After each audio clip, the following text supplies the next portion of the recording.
All right, Rabbi, say good morning. Let us begin. We are picking up page Kuf Pei Tes, still in Parik Tes.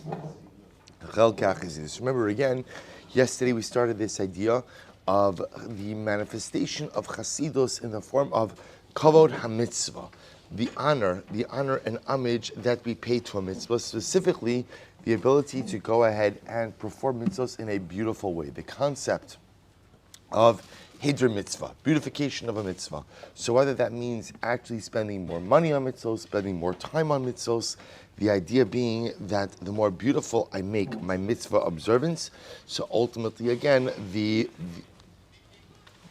more beautiful I make my mitzvah observance, so the more that demonstrates an incredible love, respect, and reverence for HaKadosh Baruch Hu. Humasha Navi Malachi Misraim Al Yisrael B'dvar Hashem. So this is interesting if he says this was part of the complaint that the Navi Malachi had against Klal Yisrael. What did the Navi Malachi say? He explained Misraim Al Yisrael. He would go ahead and complain against the Jewish people. V'chisagishun iver lizboach inra. So the Navi said, and if you bring an animal, a blind animal, to offer up on the Mizbeach, is that not bad? Hakrivehu na lepechasecha hayitzarcha o hayisafanecha. Literally translated, if you will bring this to your entranceway. Look at Rashi. Kilomar, I'm sorry, not Rashi. Footnote 102, excuse me. Footnote 102 on the sheets. Kilomar im atem tohanim shekarban kaze atam akrivim osa'inara ela kasher v'royu lakriva amizbeach Hashem. Imkin bachnu as adavar. Ha'im sevurim atem shenitin lahakrif teshura kazu lepecha. So interestingly enough, we translate this as Hakrivehu na lepechasecha hayitzarcha hayisapanecha. So often we think it means if you were to bring this to the entranceway of the Beis Hamikdash, of HaKadosh Baruch Hu's temple, would it be acceptable? But in fact, he explains over here, pechasecha means to your ruler. If you were to bring such an offering like this to a human ruler, right, to your ruler, would it be acceptable? And of course, the answer is no. So this, by the Gemara often quotes this verse whenever you have something that is really unfit for use in the service of HaKadosh Baruch Hu. It'll quote this pasuk from Malachi, Hakrivehu na lepechasecha. If you were to bring this to an earthly ruler, hayetzircha o hayisapanecha, would it be acceptable? Would it find favor? So the idea being that here the animal is blind. So let's assume for a moment that technically speaking, blindness is not a mum that would disqualify an animal. Let's assume for just a moment. But either way, is that the proper kavod to bring a blind animal to HaKadosh Baruch Hu? Would you bring a blind animal ultimately to a human ruler? And of course the answer is no. V'ulam chacham zichron livracha. His hirunu lahisnaik hefech zeh ba'avoda. Our job when it comes to the service of HaKadosh Baruch Hu is to go above and beyond, and not just to fulfill the obligations, but to make sure that we are fulfilling them in a beautiful way. Ki inyan mayim shenisgalu. See, he brings out an interesting case. So we'll say there's a concept of mayim shenisgalu, which means water that was left overnight. So there's a halacha in the Gemara of Avodah Zarah that says that you're not supposed to drink water, mayim megulin, water that was left over overnight, water that was left open overnight, out of a concern that a snake may have come, inserted its venom, and chas v'shalom, drinking this water can go ahead and pose a significant health issue. So we'll say, happily, the Aruch HaShulchan brings down that today, where we don't live amongst snakes, at least not the one that slithers on their belly, right? So then today we don't live among snakes. So this halacha is not as widely observed. But halacha lamai. So we'll say, listen to this case. So let's say you left over water. You left water open, uncovered overnight. So what's the halacha? The Gemara says, shelo yisanenim, page kuf tzadik, shelo yisanenim masnena. So I'll say, so the truth is, interestingly enough, there's a very simple way to go ahead and check for snake venom. How do you check for snake venom? Pass the water through a strainer. So apparently venom is a bit thicker, and if you pass the water through a strainer, the venom will remain in the strainer, the water will come through. So technically speaking, the Gemara discusses the following situation.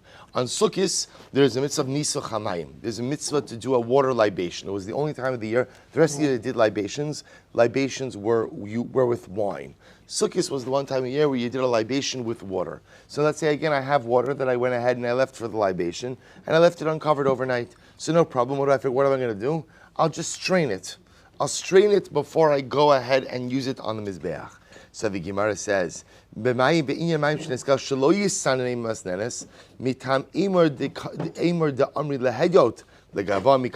say the Gemara says, you can't do that, because although that works for normal human consumption, does that work for HaKadosh Baruch Hu? So ultimately, again, is this not missing this element? Would you give this to a human ruler? Re'ina, Rabbi say, now I'll ask you, is there something wrong? Is there something deficient with strained water? Right? After all, again, the venom is out. Or if there was any venom, it was caught in it, maybe there was no venom at all. So is there any problem? Rabbi say, if there was a problem, so I wouldn't be able to drink it, you wouldn't be able to drink it. If you know the halacha is, once you strain the water, an individual is permitted to drink it. Asurim heim legavoa mishum she'eno derech kavod. But you see from here that when it comes to the service of HaKadosh Baruch Hu, there is a certain element of kavod, a certain element of honor and respect, which is absolutely necessary in the service of Hashem. When bringing a carbon, you have to bring from the best of what you have. The paradigmatic example of this is ukvar matzanu kain vehevel. Hevel hevi mi bichoros sono. Umichal bihem. The kain min apsolas mi priya adama. Kiperushim zichron levracha. So remember again, Kain and Hevel, right? So Hevel brought from the nicest of his flock, and Cain brought from ultimately whatever it was, from flax. Now we'll say, what was the result? Now remember, Cain brought carbon from inferior produce. What was Cain? So we'll say, it's very important to remember, we often think that Cain was a bad guy. Cain wasn't a bad guy. It's important to remember, whose idea was it to bring a carbon in the first place? Right? Whose idea was it? It was Cain's. Right? Remember, again, Hevel emulated his brother, right? Hevel emulated his brother. So at the end of the day, it was Cain who went ahead and did it. Yet at the end of the day, Cain went ahead and did something of an inferior nature. So we'll say this is a great anomaly. Cain's idea, not Hevel's, right? Hevel went ahead and copied his older brother. Yet at the end of the day, whose carbon does God favor? Vayisha Hashem al Hevel ve'al minchaso ve'al Cain ve'al minchaso lo shah. But at the end of the day, as much as Cain gets a shkoyach because it was his idea, he brought something inferior. And because he brought something inferior, therefore by definition, HaKadosh Baruch Hu says, no thank you.